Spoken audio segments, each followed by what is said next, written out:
I want to start with a basic definition, and this definition is going to carry us through the remainder of the module. And it looks like this. This is really the crux of it, making a network resource unavailable. Now, there are many different ways to make that network resource unavailable, and that's really the point of this module. We're going to go through and look at a number of different exploits that can be used by attackers to make sure that the victims can't access the web application that's being targeted. To begin with though, I'd like to quickly touch on a couple of different types of denial of service attack. These are a couple of very broad categories: targeted at an individual and targeted at an entire service. Now let me explain these two more clearly. So firstly, when we're talking about targeting at an individual, we're talking about attempting to disrupt just a single user. Now inevitably, for an attack of this type, it is very specifically targeted. There is something about this individual that's causing the attacker to single them out. So for example, perhaps the victim of an attack is an opponent in a gaming system, and the attacker wants to knock them offline so that they can't compete against them. Or another scenario could be that the victim is bidding in an auction, and the attacker is also bidding, and they want to remove the competition by denying the victim's service and making the auction site unavailable specifically to them. Now, what tends to happen on these very individually targeted attacks is there's an exploit in something such as a password reset or a login feature. And I'm going to talk more about both of those as we proceed through the module. You may also find a distributed denial of service or DDoS attack against an individual. I mentioned gaming just before, and we've actually seen this attack quite frequently where an adversary mounts a distributed denial of service attack against the target's IP address, so floods their network with malicious traffic such that they can't play the game. That may sound a little bit insignificant, but inevitably some people take their gaming very seriously.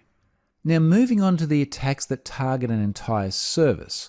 Really what we're talking about here is trying to take the whole thing offline. And these are often the attacks that we do see hitting the news headlines, because it can result in the web application being taken offline for everyone.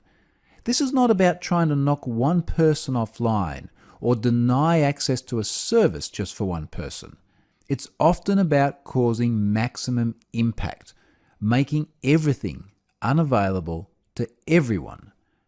Now, for that style of attack, we do frequently see it as a distributed denial of service attack.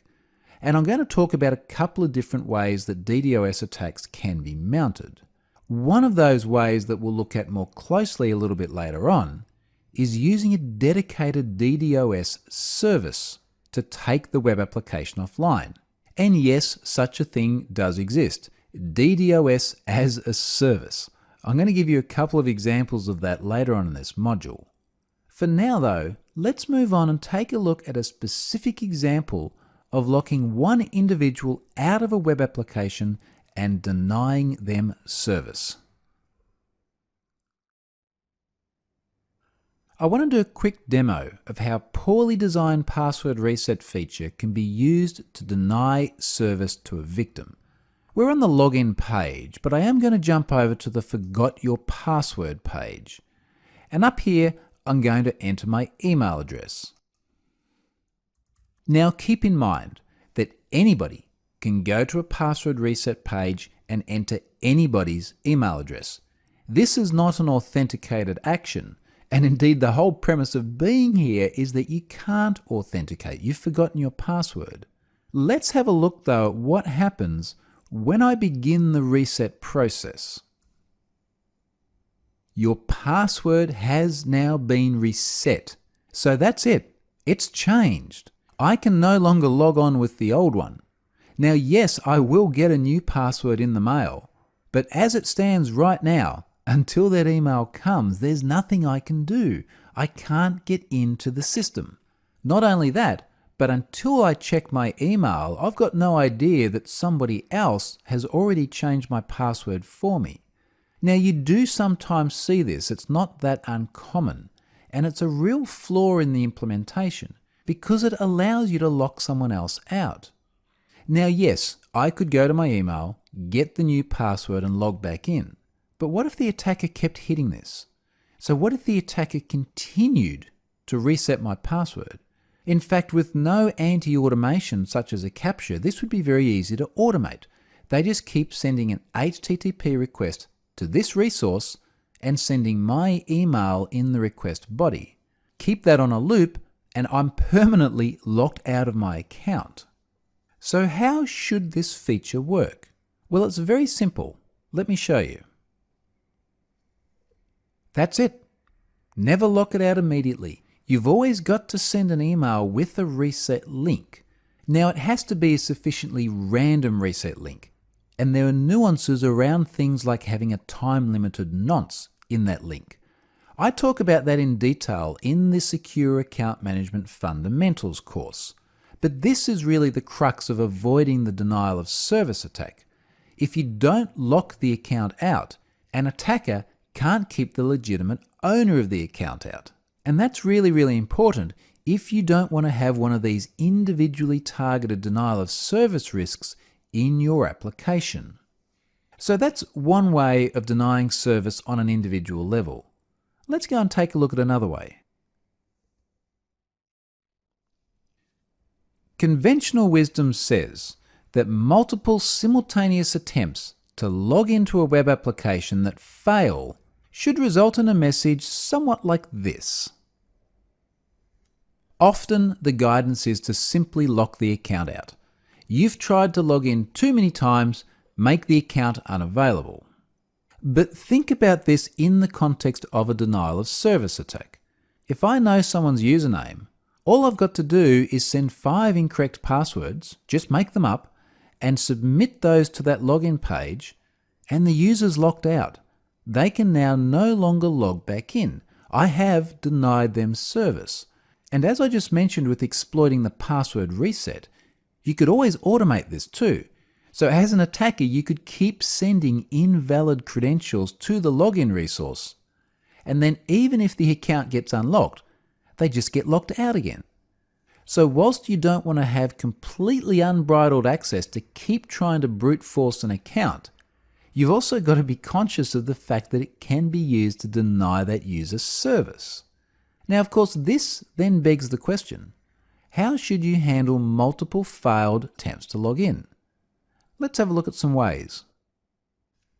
To be clear, the risk that we're talking about here is brute force. So an attacker is trying all sorts of different passwords against the one account to try and see if they can guess the right one. Now, sometimes that may be manual. The attacker may be using a very rudimentary attack where they're just trying to guess what the person's password is. Or it could be highly automated, so the attacker could write a script which goes through a common set of passwords and attempts to find the one that matches the account.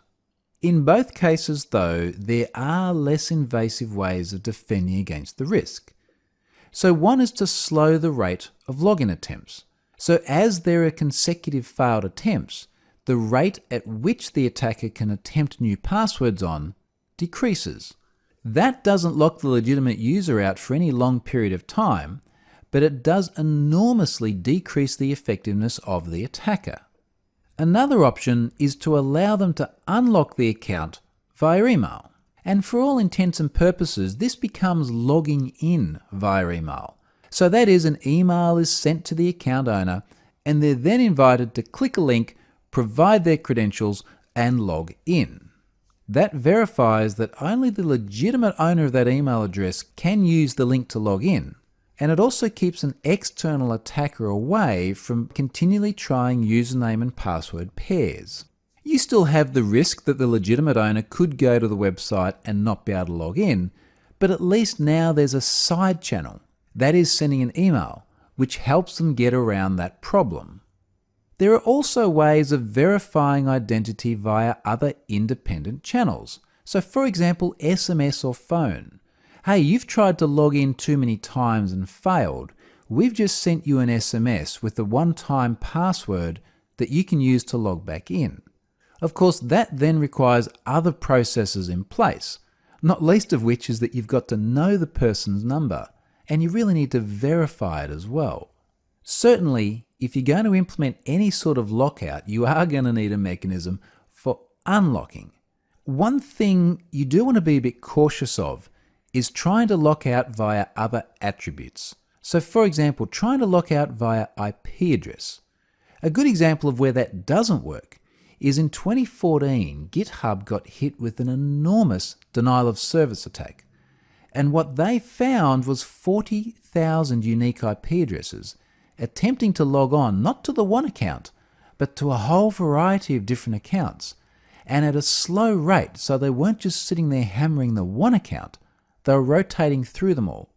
So in that case, just trying to lock out an IP address wouldn't really work, because the nature of the distributed attack via the botnet meant there were all these unique IP addresses. That's a pretty high-end example, and certainly there's a case to be made by using other attributes of the request to either throttle the speed of logins or block it entirely for a period of time. But hopefully it demonstrates how this is actually not an easy problem to solve. It's another nuanced problem. There are lots of different edge cases, and you need to find the right balance for the particular system that you're working with. So that's account lockouts, and that's the last I want to cover on those individually targeted denial of service attacks. Now let's go and look at larger scale attacks. Let's look at distributed denial of service attacks. DDoS attacks, or distributed denial of service attacks, have become enormously prevalent in recent years. Just before recording this, I thought I'd go and grab some headlines just to show the sort of thing that's going on at the moment. And the headlines that you see appearing on the screen now have all been from just the last few weeks. I wasn't even aware of many of these. They simply weren't significant enough in my news feed to even stand out. I'm sure that many of these weren't even on the front page. I'm sure that many of these never even got much airtime. DDoS attacks are now so common that they're often not even reported on. Now, of course, the really large ones, or the ones that do have serious impact on the target, will make the headlines. But there are a huge number of DDoS attacks that are either small in nature, have very low impact, so they might be very short-lived, or they impact a lower value target that simply isn't even newsworthy. But before we go on, let's just take a quick look at precisely what a DDoS attack is. When we talk about a distributed denial of service attack, we're talking about many different attackers all targeting the one service. So conceptually, it looks a little bit like this. Now, these guys might be spread out all over the world, and we'll look at some ways that that can happen in just a moment. But they're all targeting the one system. And DDoS attacks very frequently tend to be volumetric. So that is, all of these attackers are trying to send sufficient malicious traffic to the target website such that it can't service legitimate requests. So to pick a physical world example, imagine you have too many people trying to fit through a doorway at the one time. They can't. They get jammed. If it's just a normal rate of people, that's fine. They go through without any problem. But when you try and squeeze way too many through at the same time, you end up with service being denied. The legitimate people that want to use the doorway can't get through because there's too many other people trying to get through at the same time.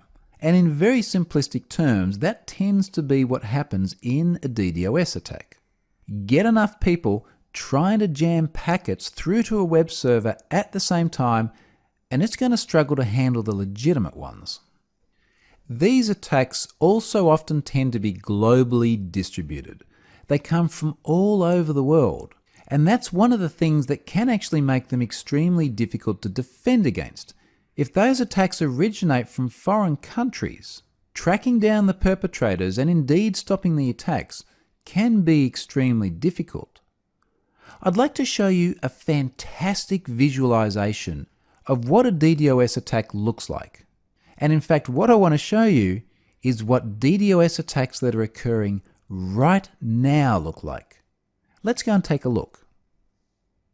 The Norse map of real-time DDoS attacks is mesmerizing. This is what is happening now. This is where we are seeing attacks originating from and being directed to. And as you can see, they're going all over the world. Look at some of the origins in the table in the bottom left, and indeed some of the attack targets as well. Certainly you do see a pattern with particular countries, which in itself is quite interesting. We also see different attack types, so attacks that exploit different protocols, different ports, and bombard those with huge amounts of data, which again make it very difficult for the target system to actually serve legitimate requests. One of the other things that should stand out on this map is just how many different locations there are sending these attacks. And certainly if you go and take a look at the URL in the address bar now, you'll probably see quite a different pattern. Different attacks originating from different locations and targeting different services. This shows you just how prevalent these DDoS attacks have become. But of course it then begs the question, how do you launch a DDoS attack? Let me show you a couple of different ways. One common way of mounting DDoS attacks that became particularly prevalent with the hacktivist movement is crowdsourcing them. Now what I mean by that is that you'd see tweets like these.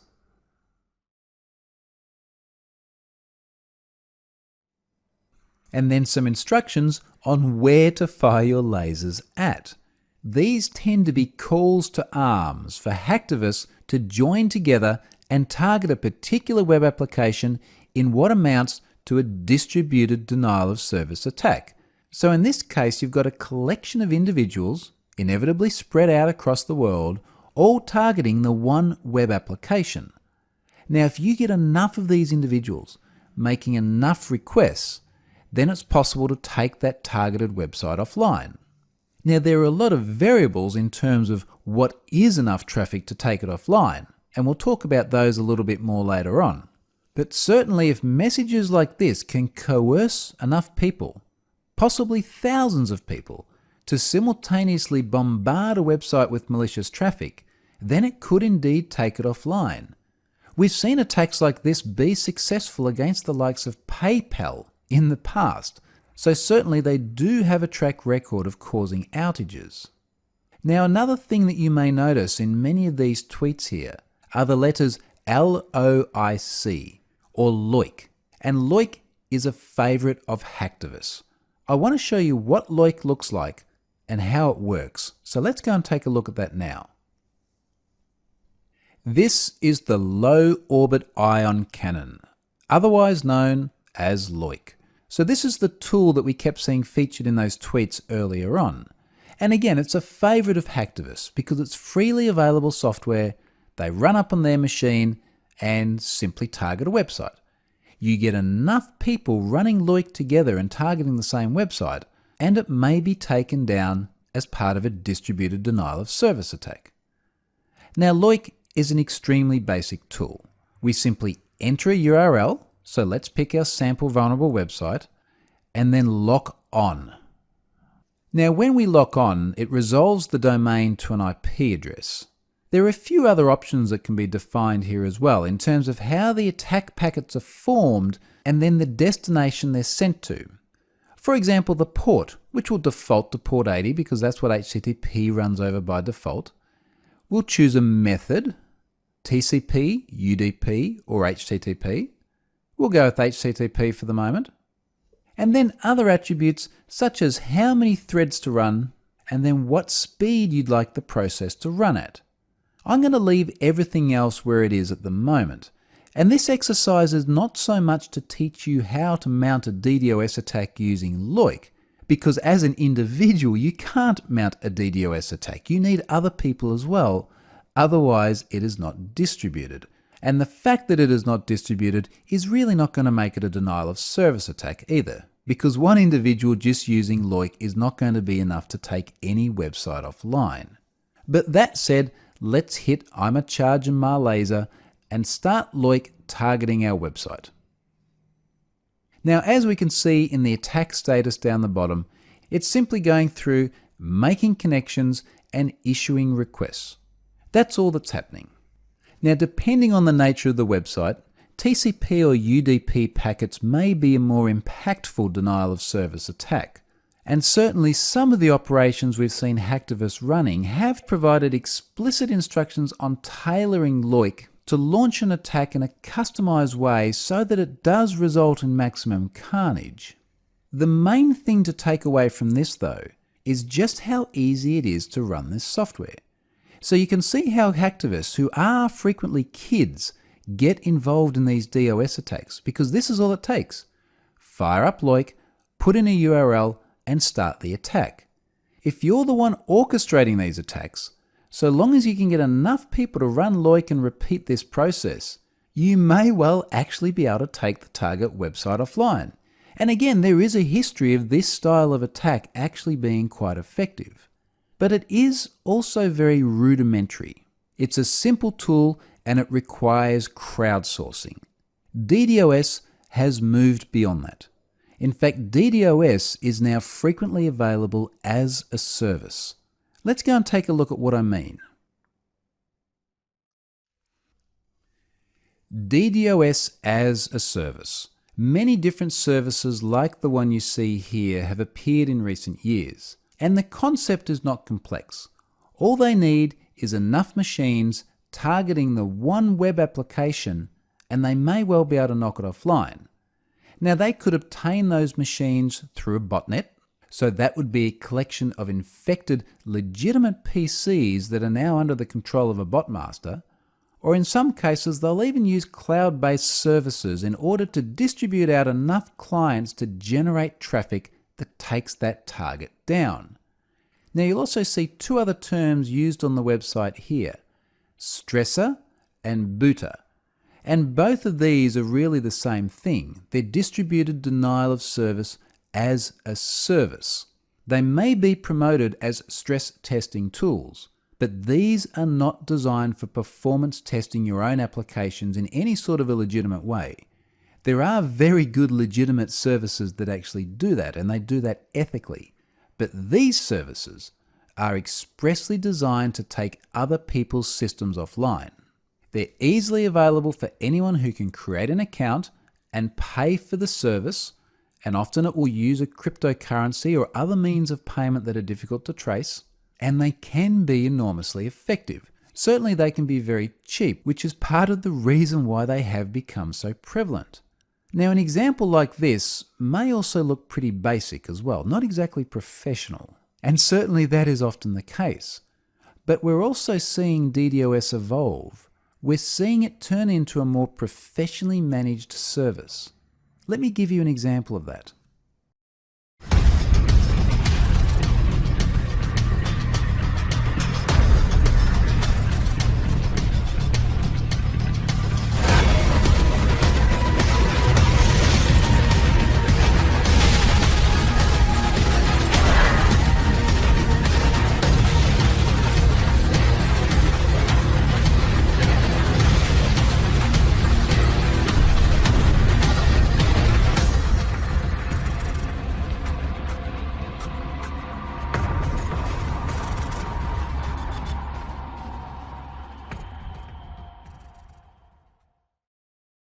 That is a rather polished video, and clearly that is promoting a professional DDoS service.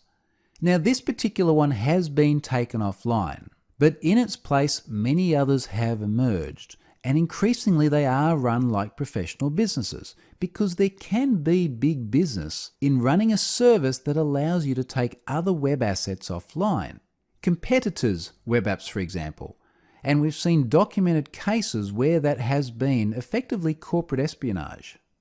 Now, one of the things with any sort of denial of service attack is how the attack is actually targeted. Let's go and take a look at some specific features of web applications that are at greater risk of a DDoS attack. Earlier on, when I demonstrated Loik, I simply pointed it at the root of our sample vulnerable website. and Loic went away and made a heap of HTTP requests. Now certainly if you get enough instances of Loic making enough requests, then yes, it could take the service down. But a more effective way of launching a DDoS attack is to target specific features of a web application. So for example, anything that causes the password to be hashed. In the last module, I showed a graph of login timing, which showed just how slow it is to log on when a good password hashing algorithm exists. And that workload, hashing the password, puts enormous strain on the infrastructure if it's hit enough times. So if you were launching a DDoS attack, you'd be looking to target a feature of the app that causes high overhead, such as anything that hashes the password. So login hashes it, registration hashes it, changing the password hashes it. Any one of these three facilities that so many websites have would be a natural choice for a DDoS target. Another one would be a feature that connects to another service. So for example, a page that connects to SMTP. A password reset, for example, usually sends an email. If that's connecting direct through an SMTP server, there can be hundreds of milliseconds of latency on that. If you can launch a DDoS attack and have hundreds of different threads tied up trying to reset the password, that could well stop the application from serving legitimate requests. Another one again would be a resource that hits the database. And the reason for this is that often web applications will have a pool of available connections. And a connection pool DDoS would be where that pool is exhausted. So many requests come in from the DDoS attack that all the connections are used servicing those requests and are unable to service legitimate requests. So again, it's a similar principle. Keep the website busy dealing with the malicious traffic such that it can't serve the legitimate traffic. Also consider other high-load functions. So for example, perhaps running a report needs to execute an expensive database query. You may not even need that many simultaneous connections. If the database is working hard enough and an attacker is asking it to do it many times over in parallel, that could prevent legitimate queries from being run. Same again if there's a large dataset returned. So what if there's a search, for example, that returns a large number of results and it's hit over and over again, not consecutively but simultaneously? Is it going to be able to handle all those requests? And of course, from the attacker's perspective, that would give their attack much more leverage than if they just hit a very fast resource with very low overhead on the server. So these are just a few different ways that an attacker can accelerate the effectiveness of a DDoS attack. And it also should be a reminder for those defending systems to be really cautious about the resources that have a high overhead on them as well. So consider if they may pose a high risk to the threat of a DDoS attack. So far we've looked at DDoS attacks in a fairly basic fashion. We've just talked about volumes of traffic, and indeed in the Loic example it was just simple HTTP requests. But DDoS does get much more sophisticated than that, and attackers are always looking for ways to make their attacks more effective. So for example, they'll try things like an amplification attack. And what they're trying to do here is make a request that then generates a larger response. Now, one way of doing that might be to request resources that, say, return very large documents from the target website. That's going to be more effective at flooding the outbound connection than, say, requesting a very efficient, lightweight page. Another example that has a bit of a twist in it is a DNS reflection attack. And in this example, the attacker is going to make DNS queries. But in that query, they're going to forge the originating IP address such that the response to the query is sent to the target website rather than going back to the attacker. So this is the reflection component. The attack is actually reflected back from the DNS servers to the target website. It can also be amplified by making the right DNS request such that those responses are as large as possible. Distribute that out to enough DNS servers and make enough requests, and it can be enormously effective as that amplification effectively gears the response up and creates greater impact. Another one again is an NTP attack. So this is the network time protocol, and it's another reflected attack, and it uses spoofed packets sent via UDP, which then cause the response to go back to that target website. And we're seeing a lot of different DDoS attacks that are exploiting different protocols in order to impact the target website in all new ways. Another example of that would be an SNMP attack. So this is the Simple Network Management Protocol. And you'll often see that used in the management of things like routers or servers or printers, IP video cameras. And just one more example to show the diversity of different attacks, a SYN flood attack.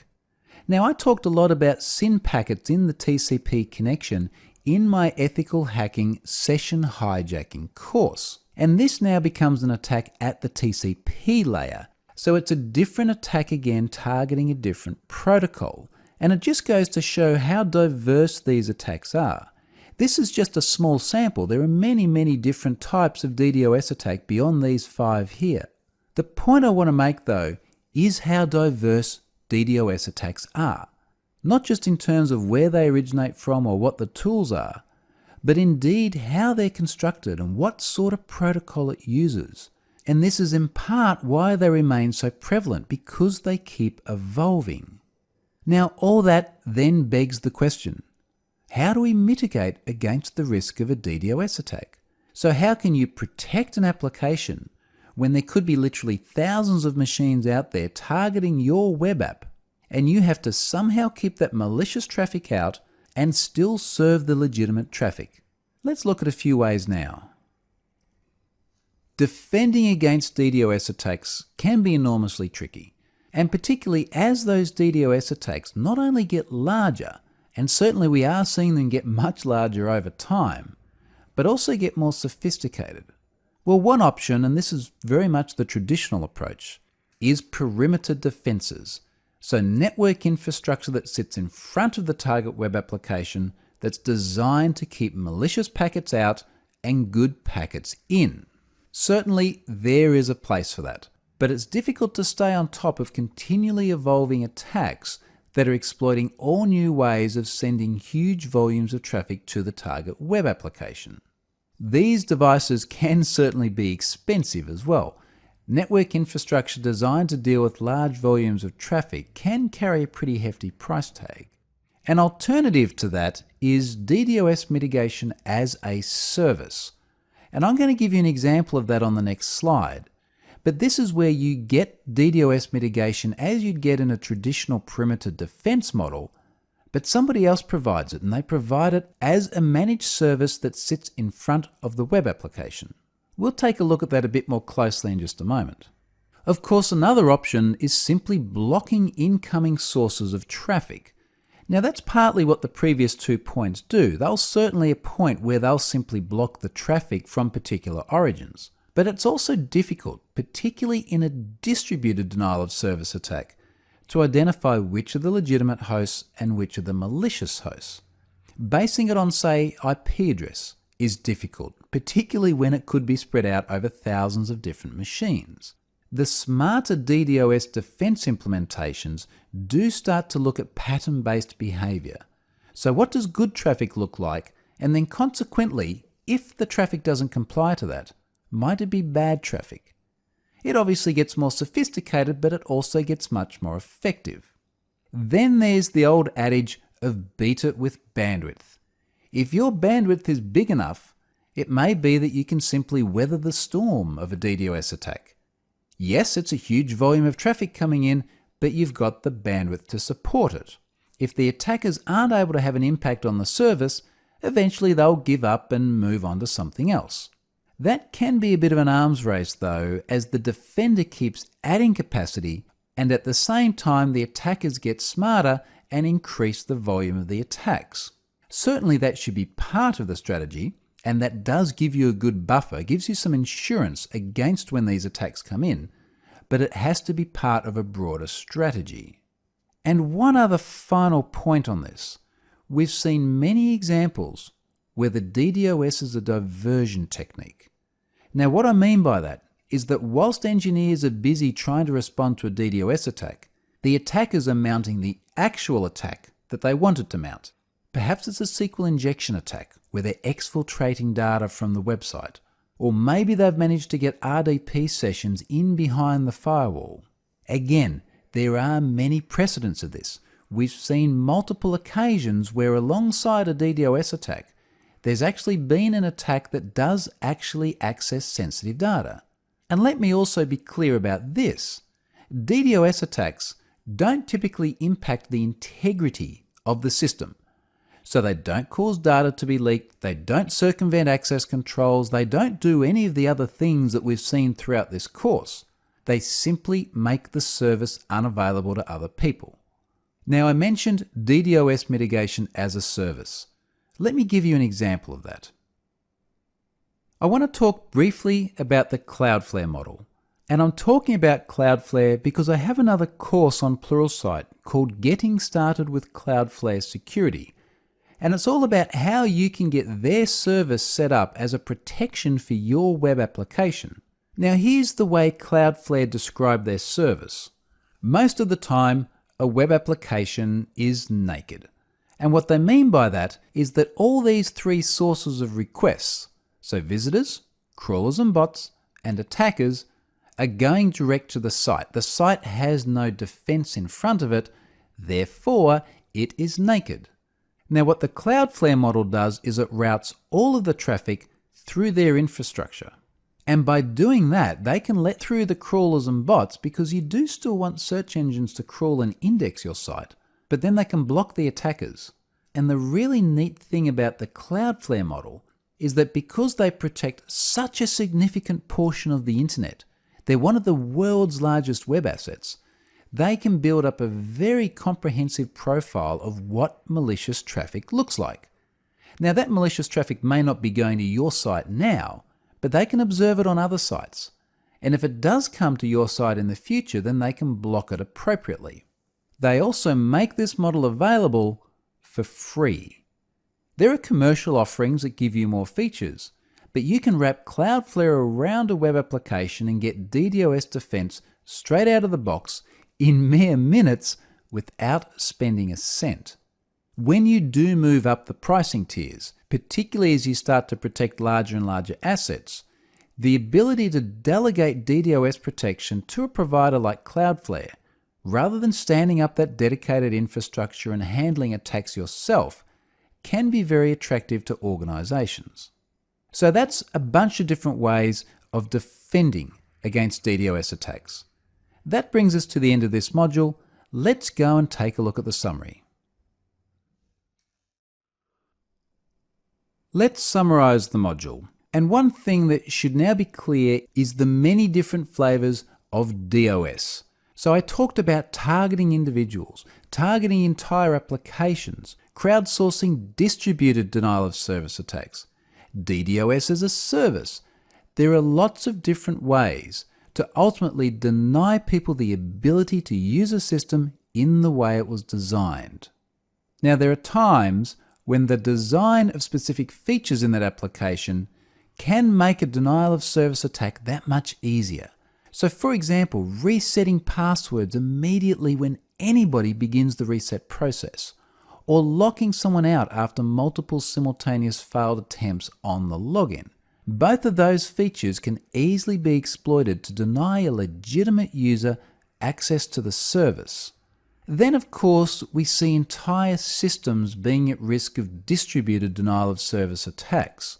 If an attacker can organize enough clients making enough requests, then they may well be able to take that app offline. Now, whether that's crowdsourcing individuals using a tool like Loik, or using one of those professional services we looked at, it's the same end result, and it can make a system entirely unusable for the period of the attack. Now, part of the problem with these attacks is that they're getting increasingly automated. And not only are they getting more and more automated, but they're getting more sophisticated with more ways of amplifying the traffic and reflecting it back over different protocols. That makes it increasingly hard to defend against.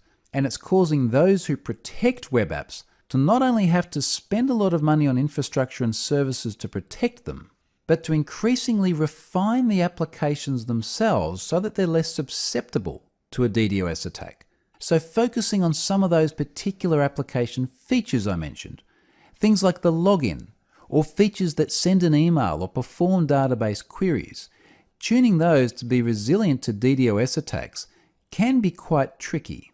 So that's denial of service attacks. A little bit different to the previous attacks in terms of not actually impacting integrity, but certainly a very serious attack that can have a significant financial impact on those at the receiving end of it. Let's now move on and look at the final module that covers other attacks on the server.